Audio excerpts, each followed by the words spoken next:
Kesimpulan dari hadis-hadis yang kita baca yang nampak berkontradiksi tadi. Poin pertama, hadis tadi menjelaskan bahwa annahu la yajuzu lirrajuli, tidak boleh bagi seorang laki-laki untuk bertoharah, bersuci dengan sisa air yang dipakai oleh seorang perempuan. Begitu juga sebaliknya. Tapi kalau sekedar mandi biasa berarti tak berpengaruh. Yang berpengaruh itu kalau mandinya untuk bertoharah, mandi besar. Kalau mandi biasa berarti tidak. Tatribul ina alladhi walagha fil qalbi bit-turab li'anna al-hadis amara bih. Jadi benda tadi karena salah satunya kata Nabi dengan tanah, maka maksudnya air dicampur dengan tanah, lalu air dengan tanah tadi yang dibasuhkan kepada benda yang kena jilatan. Jadi maksudnya Pak, tadi yang 6 kali itu air saja. Yang ke-7, masukkan tanah ke air ini, lalu air yang bercampur tanah inilah yang diusapkan, yang digosokkan kepada benda yang dijilat oleh anjing. Itu maksudnya, bahwa salah satu diantaranya dengan tanah. Jadi air tadi dicampur dengan tanah, bukan tanah saja, tapi air dicampur dengan tanah. Bismillahirrahmanirrahim. Bismillahirrahmanirrahim. Alhamdulillahirabbil alamin. Alladzi akmala lana dinal Islam. Sallallahu ala sayyidina Muhammad khairil anam. بعثه بالقرآن بشيرا ونذيرا وأتاه السنة تفصيلا للقرآن وتفسيرا وعلى آله وأصحابه والتابعين بإحسان وسلم تسليما كثيرا. أما بعد, Alhamdulillah, Bapak Ibu jemaah yang dirahmati Allah Subhanahu wa taala, saya bersyukur masih merasakan sejuknya hujan dan masih merasakan tergenangnya air di perjalanan kita. Apalagi yang lewat Jalan Sudirman setelah jembatan Siak 4.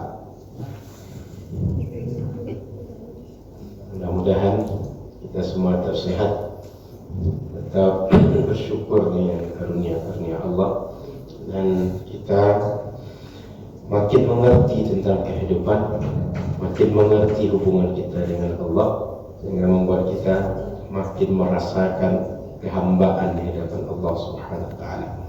Salawat dan salam kepada Rasulullah sallallahu alaihi wasallam. Mudah-mudahan kita semua di akhirat termasuk di antara orang yang dimuliakan berkumpul dengan Nabi Muhammad sallallahu alaihi wasallam. Amin ya rabbal alamin. Saya ulang sedikit membaca hadis-hadis di pekan yang lalu, yaitu hadis yang kedua sampai hadis yang kelima. وبه إليقا عن أبي سعيد الخدري رضي الله تعالى عنه قال, jumpa bapak-bapak punya kitab, jumpa hadis ini. Qala Rasulullah sallallahu alaihi wasallam, innal ma'a tahurun la yunajjisuhu syai'un. Akhrajahu thalatha wa sahahahu Ahmad. Kata Nabi sallallahu alaihi wasallam dari sahabat Abu Sa'id Al-Khudri, semoga Allah ridha beliau, Rasulullah bersabda, innal ma'a tahurun, air itu suci. Kemudian dia tidak akan menjadi bernajis karena apapun. Artinya zat air itu dia suci, bisa mensucikan. Itu hukum air secara umum, air mutlak. Di sini diriwayatkan oleh Imam Abu Dawud, kemudian Imam At-Tirmizi dan Imam An-Nasa'i.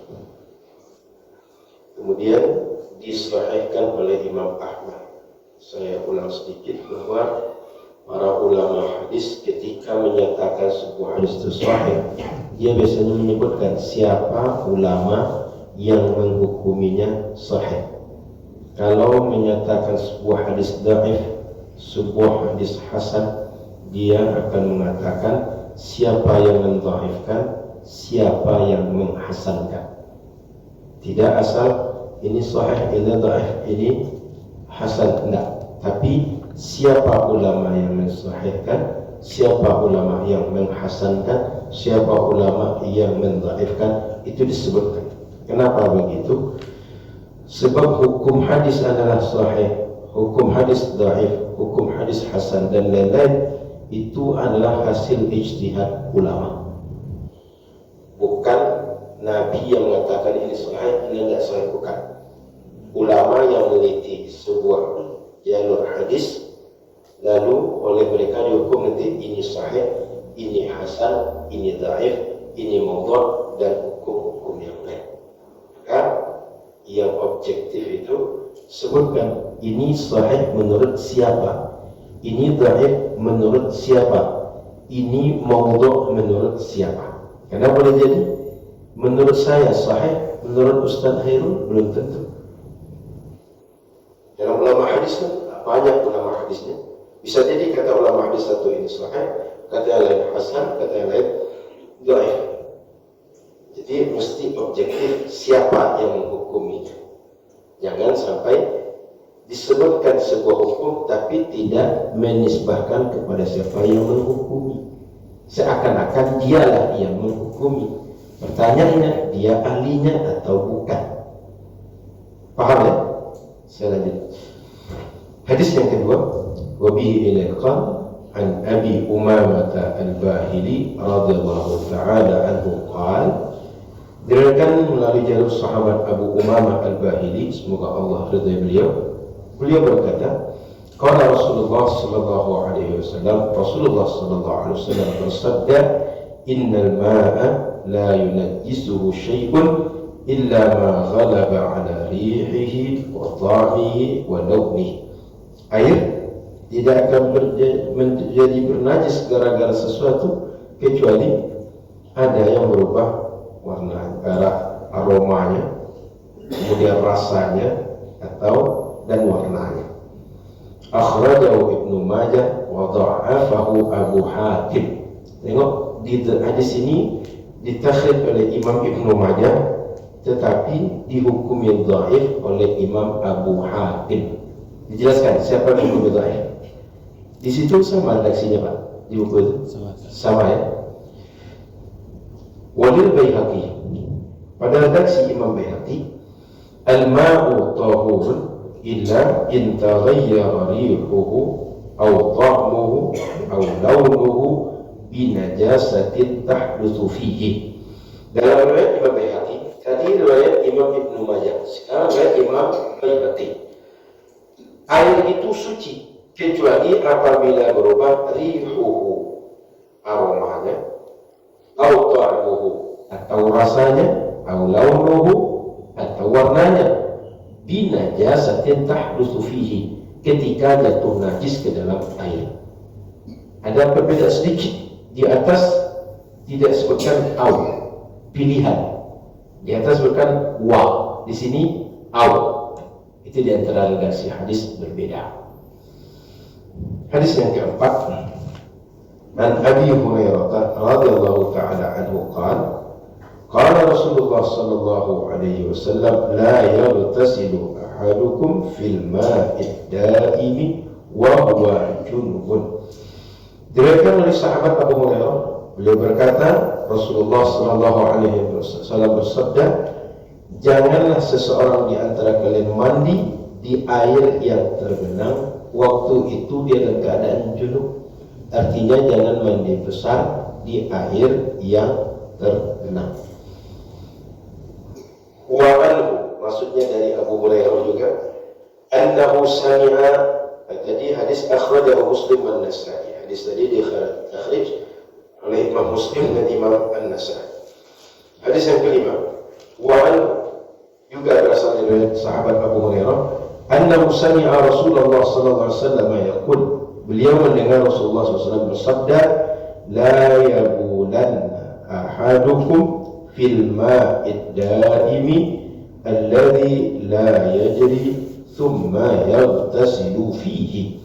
Jangan sekali-kali seseorang di antara kalian dia kencing di air yang tergenang tak mengalir, kemudian dia mandi di dalam air yang tempat dia kencing tapi tak mengalir. Ya macam kayak kolam renang, kalau kolam renangnya kecil. Walafzu Muslim, tadi muttafaqun alaih, hadis ini disepakati sahih dari Bukhari Muslim. Walafzu Bukhari, tapi redaksi yang dinyatakan di sini redaksi Imam Bukhari. Sementara redaksi Imam Muslim, la yabulanna ahadukum fil ma'id daimi thumma yaghtasilu minhu. Beda sedikit, yaghtasilu fihi, yaghtasilu minhu. Kemudian tadi ada la yajri, di sini tidak ada la yajri. Mirip, beda sedikit, artinya sama. Wa li Abi Dawud min tariqi Muhammad bin Ajlan an abihi, la yabulanna ahadukum fil ma'i daimi wa la yaghtasilu fihi minal janabah. Jangan seorang kencing di antara kalian di tempat air yang tergenang, dan jangan mandi di situ, mandi junub. Ada dari sini satu? Ada kayak yang barusan oleh Abi Dawud itu? Ada ya? Di situ ada? Ada beda redaksi. Beda redaksi ya.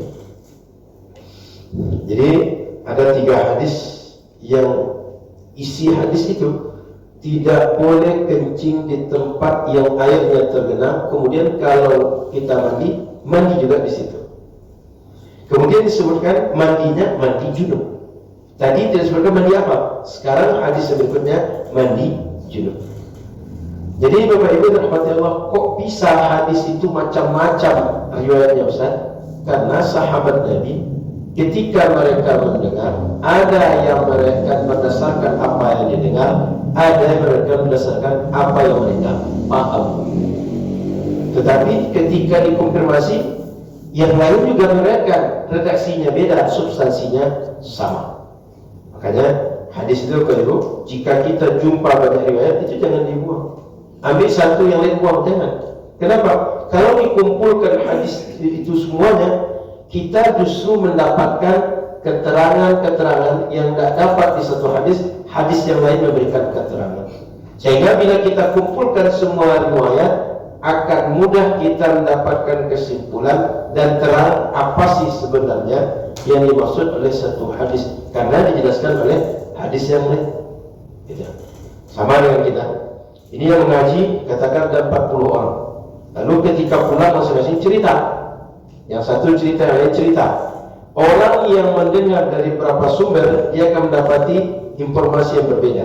Tapi karena dia bercerita dengan banyak orang, dia nanti bisa mendapatkan informasi yang banyak. Kalau satu orang boleh jadi, yang cerita itu cuma 1/10 dari pengajian. Yang lain cuma 1/5-nya, yang lain mungkin 1/1-nya. Jadi macam-macam. Tapi ketika dikumpulkan dapat informasi yang banyak. Baik Bapak Ibu yang dirahmati Allah Subhanahu wa taala, saya lanjutkan tentang penjelasan hadis ini, bahwa hadis itu di antara sebabnya dulu kok bertanya sahabat, kenapa bertanya tentang hukum air bernajis atau tidak? Dulu para sahabat Nabi, mereka bertanya, ana tawaddu min bi'ri Buda'ah. Bolehkah kami berwudu dengan air sumur Buda'ah? Kenapa bila ditanya ke sahabat seperti itu? Sebab di sumur itu yulqa fiha al-hiyad wa luhum al-kilab wan natan. Karena di situ kalau orang haid, bekas haidnya dibuang situ. Kalau orang bangkai anjing atau berbagai hal yang sifatnya bangkai dibuang ke situ. Sehingga kalau kami pakai otomatis air ini, air yang sudah kotor, air bernajis dalam pandangan sahabat. Lalu Nabi jawablah, innal ma'a tahur la yunajjisuhu syai'un. Kata Nabi, air itu bersih, tidak menjadi bernajis gara-gara apa yang masuk ke dalam air tersebut. Itu asal hadis ini. Jadi ada pertanyaan. Nah, maka Bapak Ibu, dalam ilmu hadis perlu kita lihat sebuah hadis ada asbabul wurud atau tidak. Ada latar belakang sebuah hadis itu atau tidak. Kalau ada latar belakang, kaji supaya kita paham hadis cerita tentang apa. Tapi kalau tidak ada latar belakang, maka kita bisa mengkaji dari redaksional. Kalau ada latar belakang, jangan lepaskan. Kenapa? Karena dia biasanya ada pemicu. Pemicu ini kita bisa ketahui Itulah yang menjadi korelasi hukum dengan redaksi hadis Nabi Sallallahu Alaihi Wasallam. Maka perlu ketahui khalfiyahnya atau latar belakang sebuah hadis. Dan perlu ketahui juga tidak semua hadis ada latar belakangnya. Artinya tak semua hadis Nabi mesti ada sebab baru menyampaikan, tak semuanya. Kadang-kadang Nabi cuma menjelaskan. Nampak kejadian Nabi menjelaskan, atau Nabi tiba-tiba dapat perintah atau nampak sesuatu yang belum dijelaskan. Jadi tak semua hadis ada latar belakang. Bapak Ibu yang dirahmati Allah Subhanahu wa taala, orang bertanya tentang bi'rul budhu'ah itu, lalu kok bi'rul budhu'ah itu jadikan tempat wudu? Rupanya bi'rul budhu'ah itu di Madinah tempatnya rendah, sehingga kalau air, apakah bekas hujan atau air turun dari bukit di mana saja, itu akan mengalir di situ. Karena tempat rendah otomatis penampungan. Maka kalau hari sedang musim panas tidak ada sumber air, ini ada air, maka orang akan berwudu di tempat itu. Itu diantaranya menjadi sebab pertanyaan. Dan kalau ada pertanyaan, kok di air tempat dilemparkannya kotoran bangkai orang berwudu? Pertanyaan itu adalah karena air tak semacam kita mudah. Sehingga begitu ada air di tempat yang rendah mereka menggunakan, jadi iskalnya adalah kok air ini kan kotor, boleh nggak berwudu? Suci nggak? Kalau mandi suci nggak? Itu Pak, itu korelasinya antara bi'rul budhu'ah dengan penjelasan malam hari ini. Baik, maka kemudian adalah kita paham tadi kata hadis tidak boleh kencing di air yang tergenang. Di hadis yang lain tak boleh mandi di air yang tergenang. Betul Pak? Di situ timbul pertanyaan, ini Abu Hurairah ini konsisten atau tidak nih? Beliau konsisten, tapi beliau bercerita tentang dua kejadian yang tidak sama. Paham? Satu cerita bahwa tidak boleh mandi di air tergenang. Satu bercerita tentang tak boleh buang air kecil di air tergenang. Bukan mencela-mencela. Sehingga jangan bertanya, sebenarnya tak boleh itu mandi atau air kecil? Keduanya sama tak boleh. Gitu Pak. Karena dua kejadian yang berbeda. Baik, apa hukum yang kita ambil dari hadis-hadis tadi? Pertama, dallatil ahaditsu bi zahiriha ala anna al-ma'a al-kathira la yunajjisuhu syai'un abada. Air kalau banyak itu tidak akan menjadi bernajis karena apapun yang masuk ke dalamnya. Kalau banyak, contoh di kita air parit, banyak air sungai, air danau, air telaga, air laut itu kan banyak. Meskipun di laut itu banyak bangkai yang masuk, banyak kotoran orang, kotoran hewan dan segala macam, itu tidak akan menjadi bernajis dengan masuknya benda-benda najis tadi. Kecuali berdasarkan hadis-hadis tadi, apabila berubah salah satu sifat dari tiga, aroma, rasa, kemudian warna. Bila berubah satu di antara tiga, maka menjadi bernajis. Dari mana ini dapatkan? Ijma' ulama. Sehingga ulama ijma' bahwa air yang banyak kalau berubah satu di antara tiga, aroma, warna, rasa, maka air menjadi hukumnya bernajis. Air yang banyak. Tapi kalau air yang sedikit, meskipun tidak berubah satu di antara tiga tadi, asal masuk najis, langsung dihukumi bernajis. Itu Pak, pemahaman dari hadis-hadis yang kita bacakan tadi. Kemudian Bapak Ibu yang dirahmati Allah Subhanahu wa taala, dari mana kita memahami bahwa hadis itu menunjukkan air yang sedikit kalau masuk najis dia langsung bernajis? Dari hadis la yabulanna ahadukum fil ma'id daim, jangan kalian kencing di air yang tergenang. Kenapa? Li'an ala anna al-ma'a as-sakini anna al-ma'a as-sakina idza asabathu najasatun afsadathu walau lam yataghayyar ahadu awsafih. Air yang tergenang Asal masuk najis, dia menjadi bernajis meskipun tak berubah apakah aroma, apakah rasa atau warnanya. Nah, di situ didapatkan kenapa air yang sedikit menjadi bernajis. Selanjutnya, poin yang ketiga, inna nahya 'anil iktisali fi hadisi Abi Hurairah la yabulanna laisa khasan bil ghusli. Bahwa larangan tidak boleh mandi di air yang tergenang itu tak khusus mandi saja, tapi mandi dan berwudu sama hukumnya. Artinya wudu pun tak boleh di air yang tergenang kemudian kencing di situ. Karena di sebagian hadis ada riwayatnya la yabulanna ahadukum fil ma'id da'im thumma yatawaddau minhu. Tadi hadisnya yaghtasilu minhu, di hadis yang lain yatawaddau minhu. Maka sekali lagi riwayat hadis ini karena dia banyak tak boleh ambil sebagian buang sebagian, terima sebagian tidak terima sebagian. Kenapa? Sebagian hadis menjadi penjelas bagi hadis yang lain. Kan timbul pertanyaan, Nabi melarang tak boleh mandi, wudu bagaimana?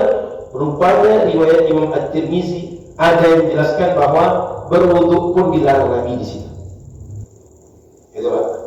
Ini kalau belajar hadis ini agak ribet sedikit, agak rumit sedikit, karena pertama membedakan redaksi, yang kedua membedakan orang, sudah itu menghubungkan siapa berguru kepada siapa.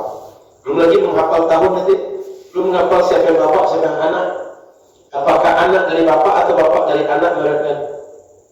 Makanya agak jelimet sedikit ilmu hadis ini. Sehingga orang awam kalau dia ngerti, nggak akan sembarang mengatakan hadis ini sahih, hadis ini begini. Kenapa? Dia ngerti, tidak semudah yang dia ucapkan. Poin yang keempat, allaqal hadithun nah anil ghusli wal wudu'i 'ala al-bawl fil ma' falau bala fi kuzin summa sabbahu fil ma'i mathalan wa kadzalika law taghawwata fa hal yakhtalifu al-hukm. Yang tadi kalau kencing di air tergenang, kalau buang air di air tergenang. Sekarang pertanyaan gimana kalau orang kencing di botol, kencing di gelas, ditumpahkan? Kira-kira hukumnya sama atau beda Pak? Paham ya? Atau dia buang air besar, ditaruh di dalam apa? Kantong aspal, nanti dilempar ke air yang tergenang tadi, sama atau beda? Kalau ada membedakan, nah itu aneh ya. Jadi hukumnya sama. Apakah buang air di situ atau buang air di tempat lain ditampung, ditumpahkan di situ? Paham? Sama. Nanti jangan buat dikira kita nggak boleh kencing di situ Ustaz. Kalau dibuang dari rumah ke sana itu ada. Jadi ulama dia sudah berpikir itu, dengan orang berpikirnya kan nggak kencing di situ, kencing itu pada itu. Jadi poin yang kelima. Yadullu hadis Muslim la yaktasilu ahadukum fil ma'i ad-da'im wa huwa junub ala mas'alatil ma'il musta'mal. Jadi timbul permasalahan bahwa tidak boleh mandi di air yang tergenang dengan mandinya mandi junub. Timbul permasalahan air musta'mal. Bagaimana air musta'mal itu? Kata ulama Syafi'iyah, air musta'mal tahir, tapi dia tidak mensucikan. Dia suci tapi tak mensucikan. Tapi kata ulama Hanafiyah, annal ma' al-musta'mal tahir min nafsihi ghairu mutahhir li ghairihi. Dia kata Hanafiyah, dia suci tapi tidak mensucikan untuk yang lainnya.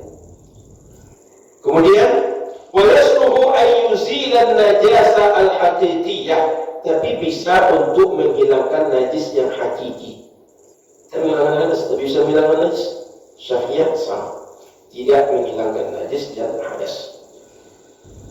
Kemudian kata ulama Malikiyah dan Hanafiyah juga, yajuzu isti'maluhu ma'al karaha fi raf'il hadas aw iktisali mandub ma'a wujudi ghairihi.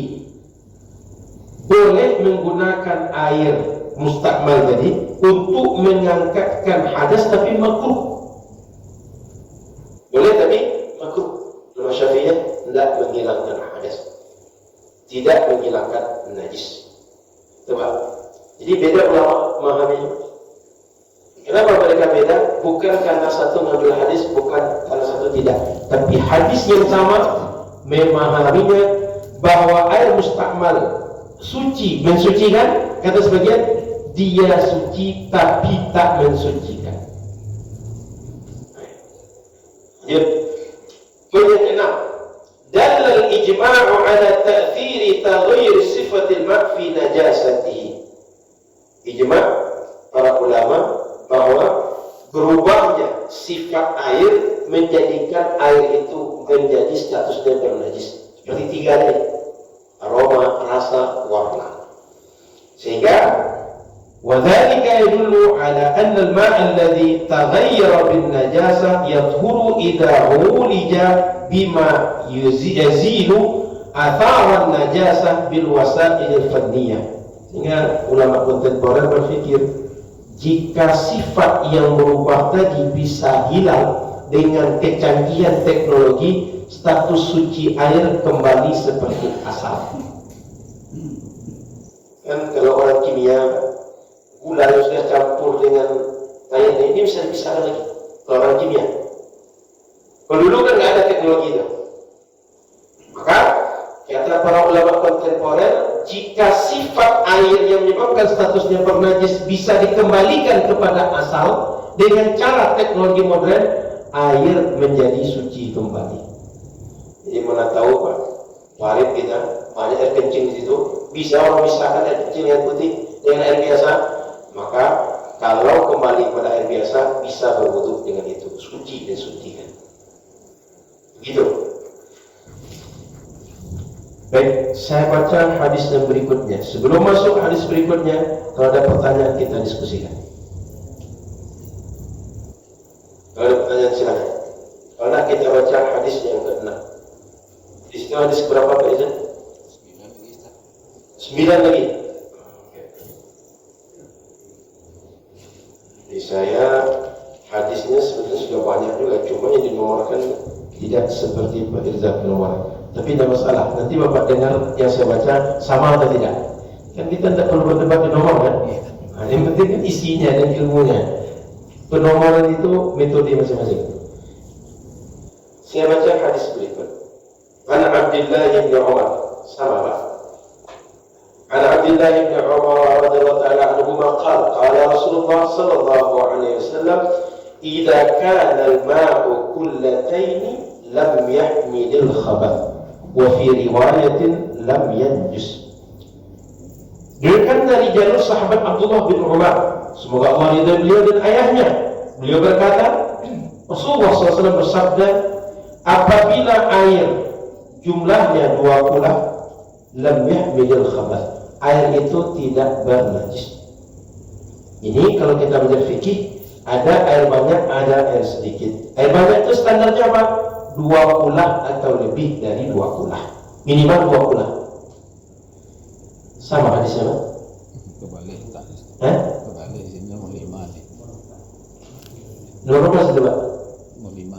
Nomor 5. Di situ nomor 4. Ustaz? Nomor 4. Saya nomor 6 di sini. Tidak ada masalah. Tapi sama saya baca ya. Akhrajahu al-arba'ah wa sahahahu Ibnu Hibban wal Hakim.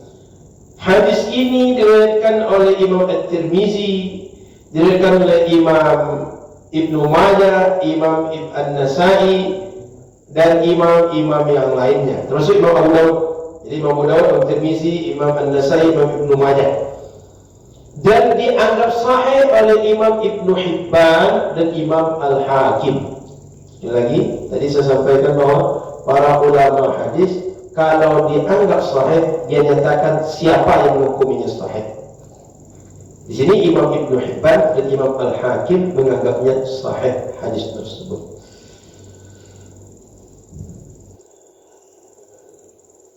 Jadi kata para ulama, hadis ini diriwayatkan oleh Imam Al-Hakim sahih ala syartihima. Hadis ini sahih menurut syarat, menggunakan syarat standar hadis Imam Bukhari dan Muslim. bukan riwayat Bukhari dan Muslim, tapi dengan standar Imam Bukhari dan Muslim. Baik, kita lanjut kepada pemahaman apa yang diambil dari hadis ini. Dalla zahirul hadits Ibn Umar ala anna al-ma'a idza kana qullatayn fa akthar la yatanajjas abada illa idza taghayyara syai'un min sifatihi bidalilil ijma'. Jadi hadis menunjukkan bahwa air bila dia 2 kulah atau lebih, dia tak bernajis selamanya, kecuali berubah satu di antara 3 yang tadi kita sebutkan. Jadi standarnya air yang banyak itu, yang tak mudah bernajis itu, bila dia 2 kulah atau lebih daripada 2 kulah. Okay. Saya lanjut hadis yang berikut. Wa an rajulin sahiban nabiyya sallallahu alaihi wasallam qala naha Rasulullah sallallahu alaihi wasallam an taghtasila al-mar'atu bi fadli ar-rajuli aw ar-rajulu bi fadli al-mar'ati wal yaghtalifa jami'an. Rawahu Abu Dawud wan Nasa'i wa isnaduhu sahih. Diriwayatkan dari seorang laki-laki yang menemani Nabi sallallahu alaihi wasallam. Lalu katanya Nabi sallallahu alaihi wasallam melarang seorang perempuan mandi dengan bekas atau sisa air laki-laki. Artinya sebelumnya ada laki-laki mandi, setelah itu perempuan mandi menggunakan bekas air dari laki-laki mandi itu. Di kita kalau air pancuran itu tidak akan terdapat di Arab ada. Jadi air yang ditampung. Kayak kita punya bak di rumah kita. Awalnya masuk bak suami dia, selesai dia mandi, istrinya mandi juga di situ. Atau kebalikannya, suaminya mandi setelah istrinya selesai mandi. Wal yaghtarifa jami'an. Hendaklah mereka menciduk air. Kedua-duanya menciduk air.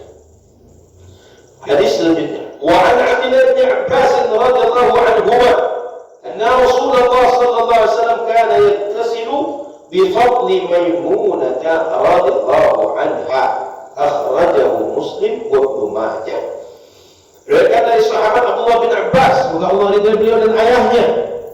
Rasul katanya bahwa Rasulullah SAW beliau itu mandi dengan bekas air mandinya Maimunah, istri Rasul. Semoga Allah ridhoi beliau. Berarti tadi mengatakan tak boleh, di sini boleh. Dua hadis nampak kontradiksi. Kalau bapak-bapak mana yang mau diamalkannya? Yang satu boleh, yang satu tak boleh.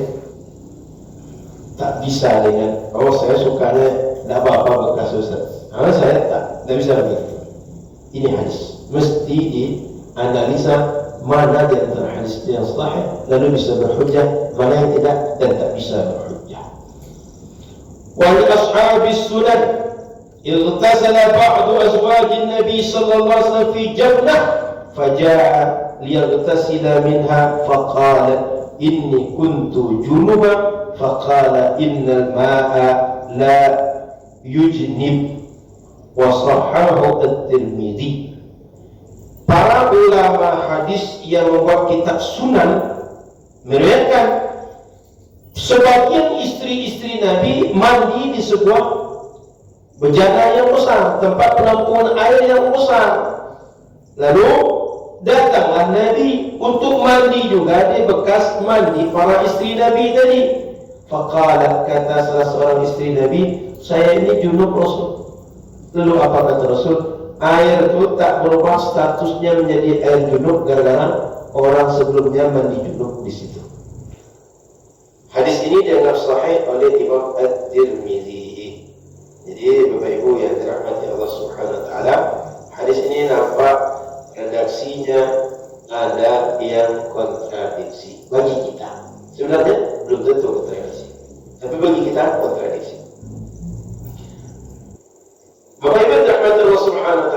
yang pertama, bahwa yang melarang tadi, kata para ulama hadis itu mursal. Kenapa? Tak disebutkan siapa sahabat Nabi itu, siapa sahabat yang menemani Nabi itu. Kan mestinya kalau diriwayatkan dari si fulan yang menemani Nabi, sebutkanlah nama orangnya. Kalau tak disebutkan berarti tak jelas orangnya. Hadis ini mursal.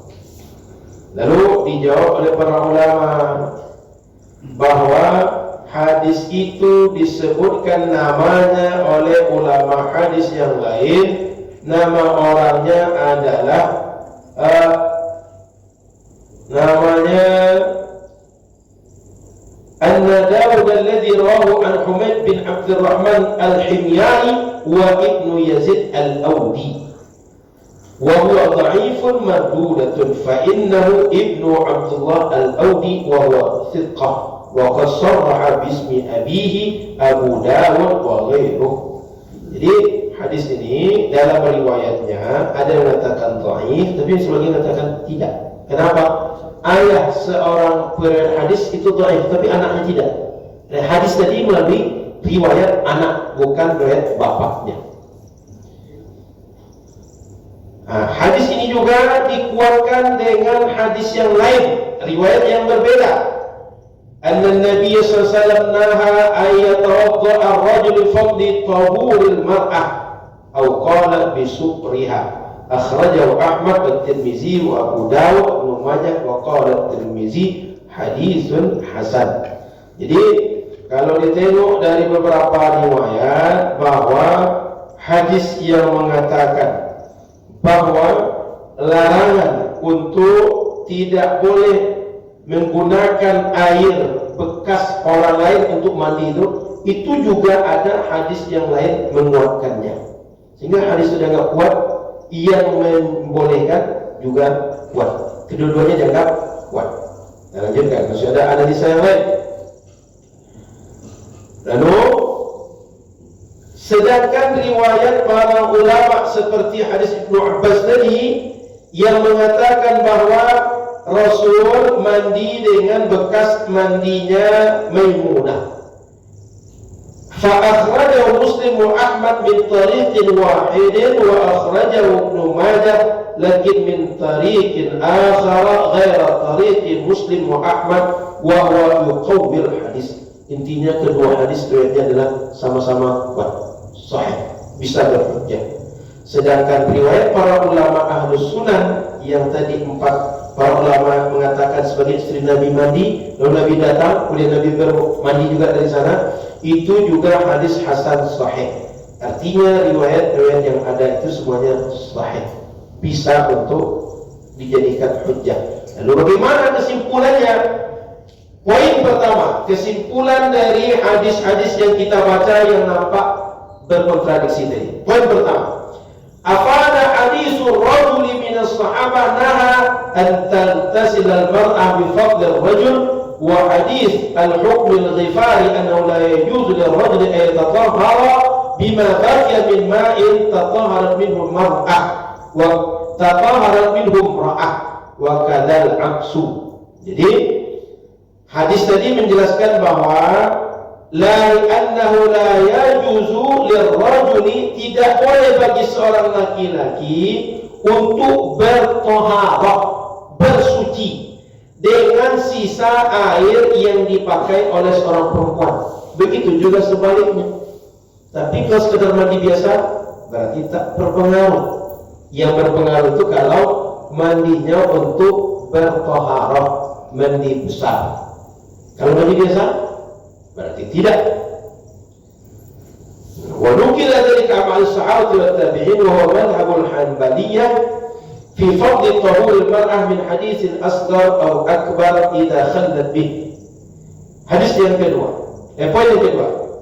Afada hadits Ibn Abbas fi ightisalihi sallallahu alaihi wasallam bi fadl Maimunah jawaz tatahhur ar-rajul bi fadl ma'in tatahharat minhu imra'ah wa kadzal 'aks li'annahu lam ya'had fi syar'i tamyiz ar-rijal 'an an-nisa' fi hada.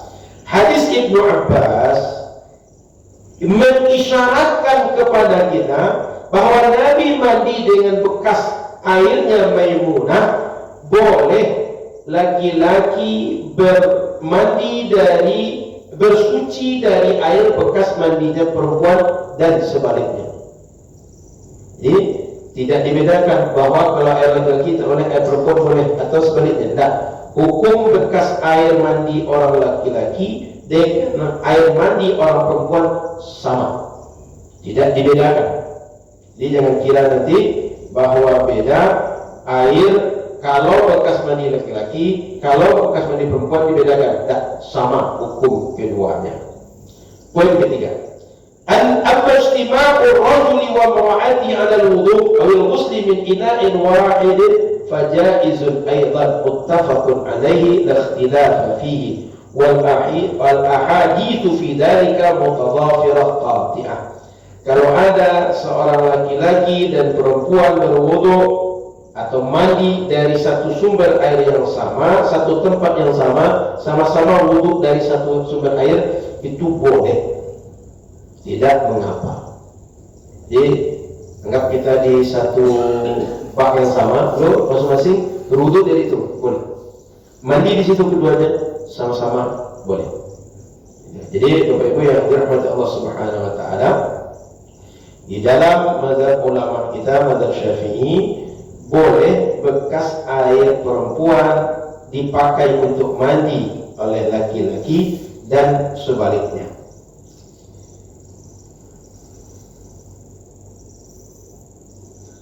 Lanjut, poin yang keempat. Fi hadis Ibn Abbas dalalatun ala jawaz iqtirafil junub min al-ma'il qalil wa anna dhalika la yamna min at-tatahhur bidhalika al-ma' wala bima yafdulu minhu. Kalau ada orang air itu sedikit, kalau mandi ke dalam bisa bernajis, lalu dia ambil pakai apa namanya, diginikan tuh biasanya,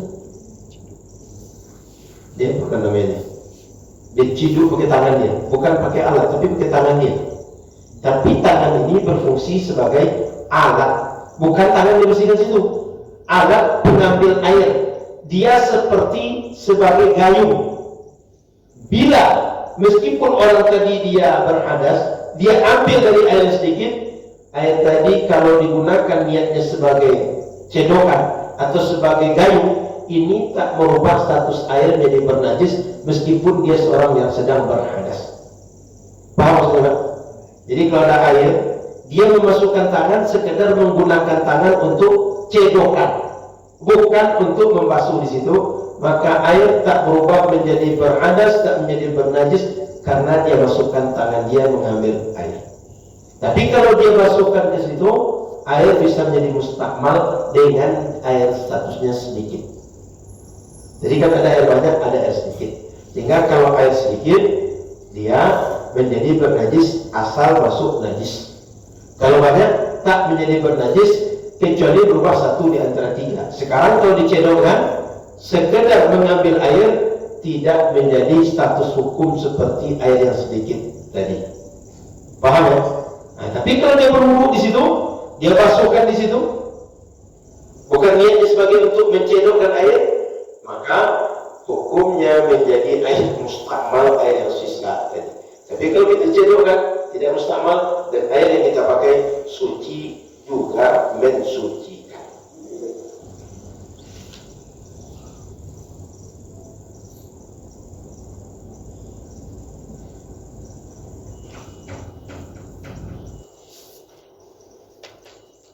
Itu bunyinya di mana? Ya, belum lagi. Belum. Yang ini. Oh baik. Sebab bunyi-bunyi ini kan jangan-jangan mau surat Isya. Ini yang lambat. Kita lanjutkan. Su'rulkan hadis yang ke-9 di saya. Wa bihi dzakar an Abi Hurairah radhiyallahu ta'ala anhu qala Rasulullah sallallahu alaihi wasallam tuhuru ina'i ahadikum idza walagha fihi al-qalbu ay yansilahu 7 marratin ulahunna, ada ulahunna biturabin. Di sana ulahunna biturabi.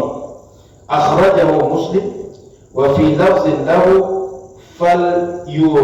falyuridhu wa litirmizi ukhrahunna atau ulahunna bit-turab.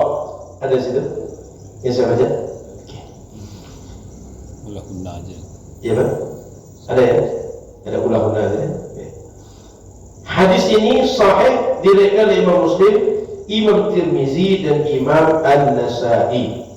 Sementara pada riwayat Imam Bukhari dan Muslim dari jalur sahabat Abu Hurairah juga, redaksinya idza syaribal kalbu fi ina'i ahadikum falyaghsilhu sab'a. Apabila anjing minum dari sebuah bejana siapapun di antara kalian, hendaklah dibasuh 7 kali bejana itu. Wali Muslim wan Nasa'i falyurikuhu thumma liyaghsiluhu sab'a marratin. Hendaklah air ditumpahkan lalu dibasuh tempat air itu 7 kali. Jadi berapa nilai itu? Kalau kita baca semua dapat keterangan. Air yang ada adalah buang dulu. Lalu tempatnya bagaimana? Basuh tempatnya tadi. Dari 3 riwayat yang saya bacakan dapat keterangan-keterangan. Baik, kita azan dulu. Setelah azan kita sambung.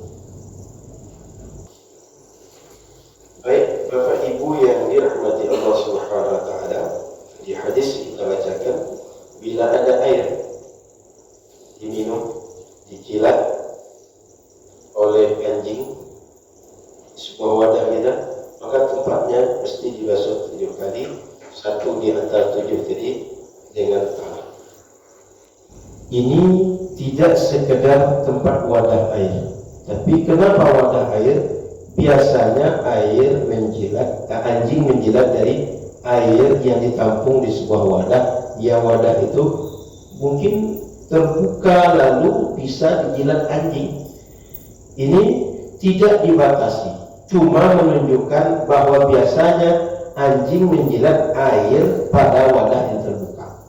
Itu. Jadi jangan nanti dikira bahwa Ustaz, kalau seandainya tidak di wadah air berarti tidak perlu dicuci 7 kali. Bukan. Ini cuma untuk menjelaskan adanya anjing minum dari air dan wadah yang terbuka. Itu Pak. Menjelaskan kebiasaan.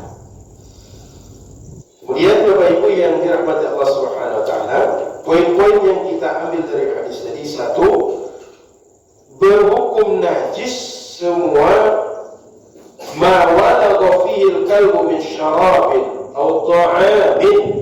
Najis semua makanan, minuman yang dijilat oleh anjing. Nah, kalau kita tengok dalam fatwa berikutnya, semua bahan makanan yang ada anjing, yang ada berasal dari enzim anjing atau babi, nanti statusnya juga haram karena berasal dari najis.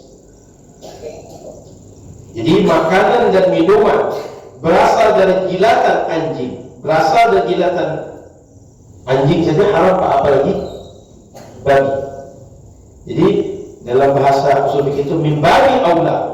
Jika anjing saja haram, maka babi lebih haram lagi. Gitu Pak. Jadi yang dikira Nabi kan cuma nyebutnya anjing. Kalau babi berarti tidak perlu begitu. Paham Pak? Maka di situ perlu belajar tradisi ulama dalam memahami redaksi orang Arab.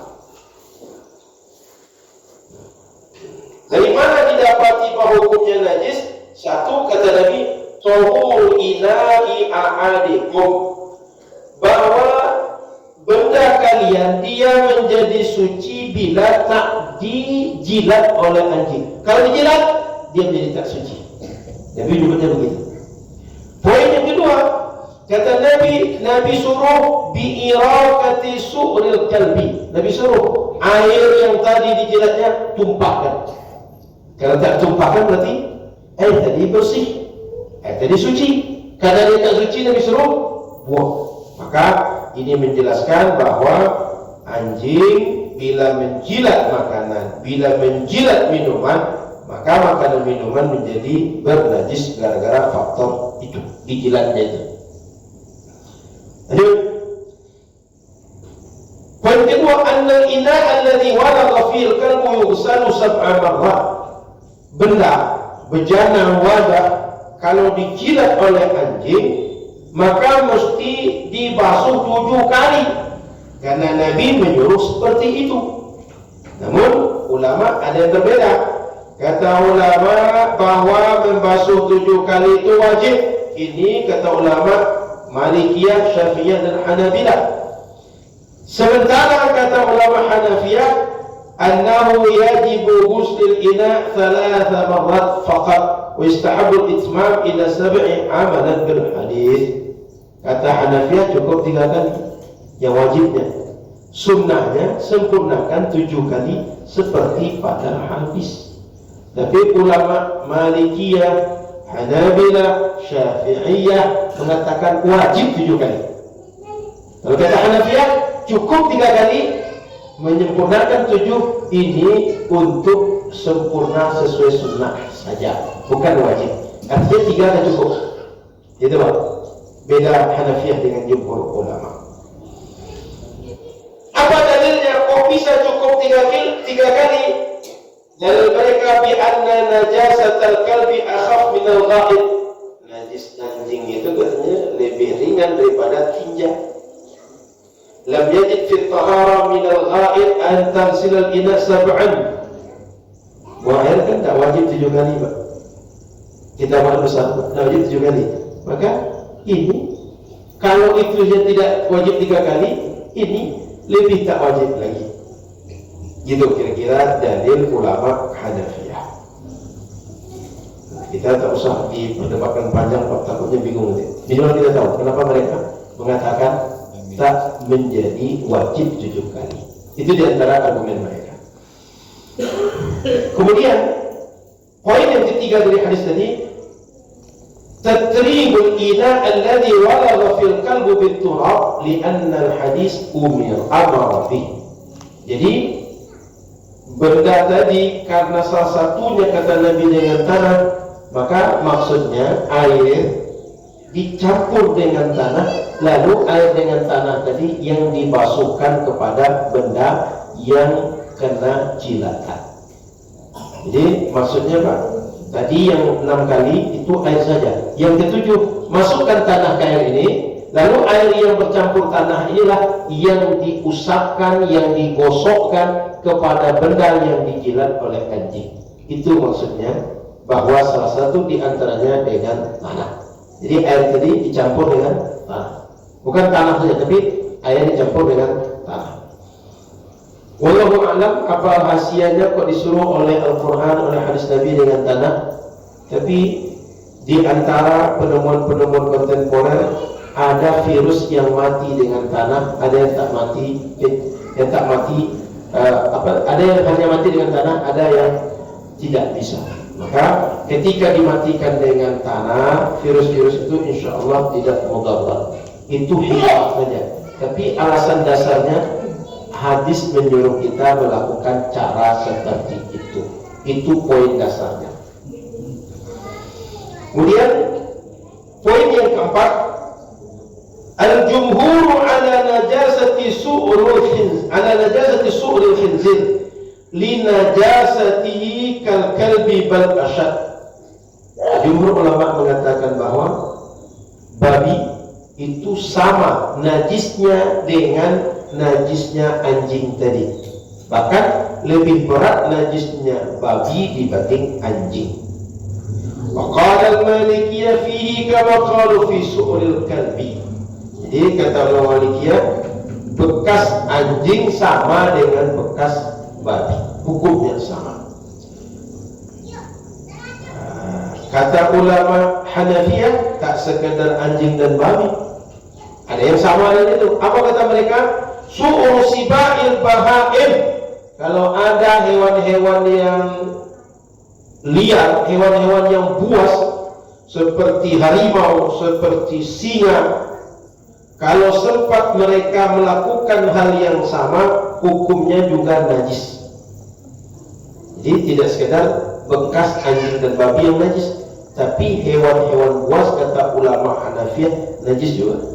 Dengan kalau berjumpa sebuah benda, sempat minum dari situ, apakah beruang, apakah singa, apakah harimau, itu juga dihukumi najis. Cuma cara membasuh yang 7 kali tadi khusus anjing dan babi. Baik, saya cukupkan. Kita lanjut dengan diskusi. Oh, pas habis waktu. Tinggal iqamah saja. InsyaAllah di pekan akan datang kita masuk pada pembahasan bagaimana dengan bekas daripada air liur atau jilatan kucing. Betul, sama tidak? Pembahasan kita insyaAllah bagaimana dengan bekas jilatan atau air yang sudah diminum oleh kucing. Setelah itu kita gunakan untuk minum kita kan, suci kan, bagaimana statusnya kita bahas dalam perjumpaan akan datang insyaallah. Setidaknya dari yang sudah kita jelaskan bahwa bapak-bapak belajar fikih tahu sekarang ternyata yang belajar di fikih itu ada dalilnya, ada hadis-hadis yang menjelaskannya. Tidak sekedar bahwa fikih itu dia sekedar pemahaman ulama, bukan. Ada hadis yang menjelaskan, dari hadis itu ulama menganalisa, lalu muncul turunannya ini hukumnya haram, ini hukumnya wajib, dan seterusnya berdasarkan analisa kepada hadis Nabi Sallallahu Alaihi Wasallam. Sehingga turunan daripada itu, bapak-bapak kalau sempat dapat pemahaman beda dengan orang, jangan langsung menganggap bahwa kita sesuai sunnah, orang tidak. Kita sesuai dalil, orang tidak. Tapi orang tidak ada dalilnya, kita ada dalilnya. Yang berbeda adalah cara dalam memahami dalil, kesimpulan dari dalil. Bukan yang satu mengambil dalil, yang satu tak mengambil dalil. Semoga manfaat. Kita jumpa di Rabu akan datang. Semoga sehat afiat, umur panjang, berjumpa lagi insyaallah. Subhanallahi wa bihamdika, asyhadu an la ilaha illa anta, astaghfiruka wa atubu ilaika. Assalamualaikum warahmatullahi wabarakatuh.